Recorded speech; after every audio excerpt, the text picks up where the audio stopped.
Imagine for a second that you are standing on a cliff overlooking the rugged fjords of Norway, the cold wind brushing your face. You see the breathtaking beauty of snow-capped mountains, pristine waters, and small towns where people seem content, confident, and quietly prosperous. You might assume you are looking at a nation that stumbled into good fortune, or simply a happy accident of geography and history. But here is the truth that most people outside Scandinavia do not quite grasp. Norway's wealth was not a fluke, and it is not easily copied. It was a deliberate, decades-long strategy of policy, restraint, investment, and foresight that transformed a modest, sparsely populated country into one of the richest and most stable economies on Earth. Today on the Calm Capital Historian, we are going behind the scenes of Norway's meteoric rise to riches. We are going to dissect the real reasons behind its incredible economic transformation, why it is not just about oil, and crucially, why this story cannot be duplicated by most of the rest of the world. If you think the answer is just they have oil, you are missing the heart of this story. Stick with me until the end, because this narrative will challenge how you think about resource wealth, economic planning, and national success. Imagine the world in the late 1960s. Norway was a small economy based on fishing, shipping, and modest industry. It was far from the ranks of the richest nations. Like many countries in Western Europe, it experienced growth after World War II, but its future was far from certain. Then in 1969, something extraordinary happened.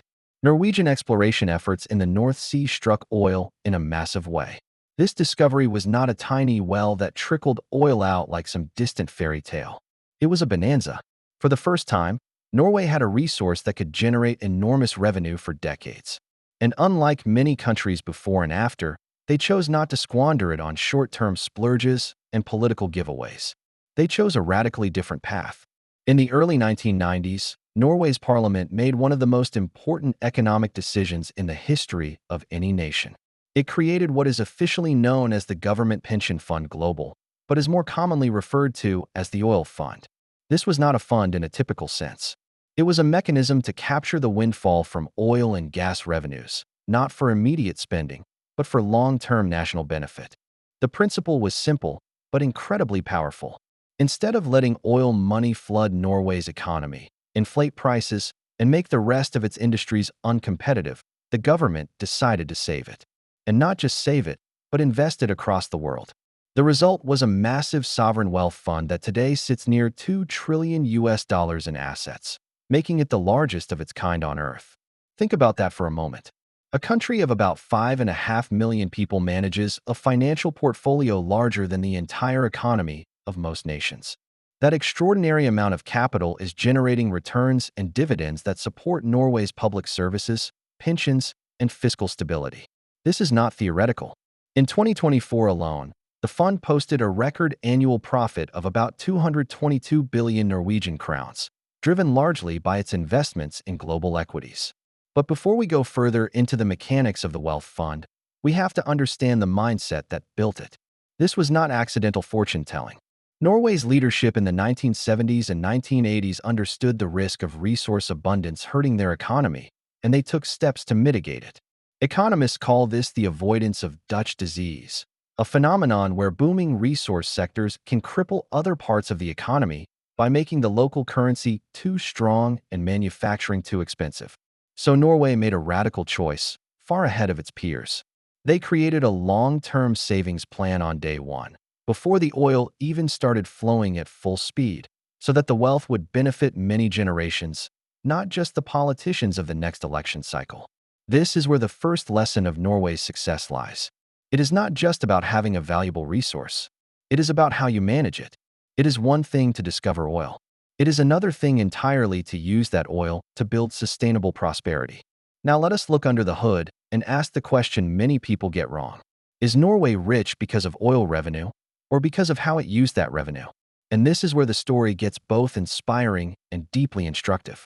Yes, oil and gas revenues were the spark that ignited Norway's incredible wealth, and today oil and gas still account for a large share of export value and GDP for the country. But there is a crucial distinction. Norway's wealth today does not come directly from pumping oil and selling it. Norway's wealth today comes from the returns on the investments made with the money it earned from oil. That means the income supporting hospitals, pensions, public services, and infrastructure comes not from oil pumping and sales, but from global financial returns and dividends from stocks, bonds, real estate, and other assets owned by the sovereign wealth fund. In fact, the fund is structured so that only a small percentage of its value, roughly 3%, can be used by the government each year for public spending.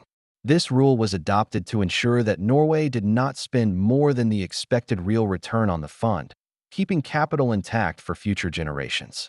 So the oil does not directly pay for pensions or public health care in a constant flow. Instead, Norway lives off the income generated by investing its oil wealth smartly around the world. This is a far cry from many resource-rich countries that spend oil revenues quickly and directly, often leading to corruption, instability, and eventual decline. This global investment strategy is incredibly powerful and unique. The fund is required to invest outside Norway, precisely to avoid distorting the domestic economy and to reduce vulnerability to local political pressures and economic noise. It now owns small stakes in thousands of companies worldwide, roughly 1.5% of all listed shares globally. Think about that for a moment. A small Nordic country now owns shares in global giants and benefits from worldwide economic growth as shareholders. That is wealth generation on a completely different scale than relying on natural resources alone. But here is the part most observers outside Scandinavia miss. Despite how massive and impressively managed this fund is, it is not a perfect system. Several economists and commentators are warning that Norway now faces its own set of problems precisely because of its wealth. For example, critics argue that the fund's passive approach to investing, primarily tracking global indices rather than strategic picks, means Norway may be less adaptable to market shocks and changes in global capital flows. This raises the second lesson of Norway's economic model. Norway balances conservatism with globalization. The fund is large and wisely structured, but it is also constrained in how it can be used and how government spending can draw from it. That discipline, which seems simple on paper, is exceedingly rare in public finance. Now let us tackle the harder question that gives this topic its title. Why can't most other countries replicate Norway's success story? At first glance, it seems straightforward. Other nations could just create a sovereign wealth fund and invest their resource revenue globally, right? But economics, politics, and history are rarely that simple. What Norway did was not just financial engineering. It was statecraft, political consensus, cultural alignment, and timing all rolled into one. Norway had several unique conditions that made its model possible. Norway's oil discovery happened at a time when the global market was expanding, prices were rising, and demand for petroleum was strong. That timing meant that revenues flowing into government coffers were not marginal, they were transformational. Norway's political system was relatively stable, and parties across the spectrum agreed early on about the need for long-term saving rather than short-term spending. This kind of consensus is rare, especially in nations where resource revenues often become political patronage funds or tools for immediate redistribution. Norway's population is relatively small, with only about 5.5 million people. A smaller country can sometimes manage redistribution and fiscal discipline more easily than a massive nation with competing regional interests and vast bureaucratic complexity. Norway's cultural foundations are rooted in cooperation, transparency, and a high level of trust in public institutions. This cultural cohesion is not something easily engineered, especially in nations with fractured politics or weak rule of law. Norway's welfare state and social contract are built on both equality and productivity, not entitlement alone. This combination allowed the country to maintain high taxes and generous services without crippling entrepreneurship or productivity that would erode its competitive edge. Finally, Norway chose to treat its natural resources as owned by the nation and used for national benefit, not as a source of personal enrichment for elites. This formal legal framework ensured that the country did not fall prey to the resource curse that has derailed so many nations blessed with commodity wealth. These are the structural, political, cultural, and historical factors that made Norway's wealth model possible. But there are also modern challenges that expose the limits of even Norway's success. While the sovereign wealth fund continues to generate extraordinary returns, the country faces criticism that its reliance on the fund is creating complacency in domestic industry.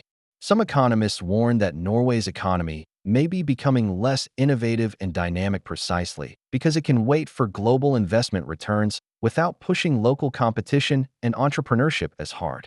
Another modern debate in Norway centers around wealth taxes and inequality. As of 2025, discussions around the wealth tax have become heated, with critics arguing that high taxes deter investment and encourage wealthy individuals to leave the country, while supporters defend the tax as essential for fairness and funding social services. This is something most outsiders do not expect from a wealthy country.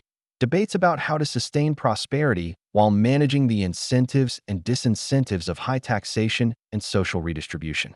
Now let us zoom out and ask a broader question. Is Norway's model adaptable to countries without oil? And here is where the answer becomes even more intriguing. No, countries without a massive natural resource and a small, politically cohesive population cannot simply copy Norway's template and expect the same outcome. But that does not mean lessons cannot be learned. Long-term thinking over short-term gain. Norway never treated oil wealth as a one-time windfall to be spent immediately. They thought in decades and generations, not election cycles. Institutional discipline. Norway's fiscal rule that limits spending of the wealth fund's returns ensures that the capital base grows and compounds over time. Diversification and global outlook. By investing wealth globally, Norway tied its future to worldwide growth rather than the fate of its domestic economy alone. Social trust and consensus. The willingness of a society to support these policies over long periods is arguably the hardest part to replicate in countries with fractured trust, unstable governance, or deep political divisions. So if Norway's wealth formula cannot be copied directly, what can other nations learn? Treat finite resources as an opportunity to build sustainable, diversified wealth pools. Build institutions that can protect that wealth over the long term. Balance public services with incentives for innovation and productivity. Now let us bring this full circle and talk about what the future might hold for Norway. The reality is that Norway's oil reserves will not last forever. Projections suggest that petroleum revenues will decline over coming decades, even as global demand shifts toward renewable energy and decarbonization. But Norway did not ignore this future. That is precisely why the Wealth Fund was created. Today, the income streams for public services and state expenditures are as much about global investment returns as they are about oil sales.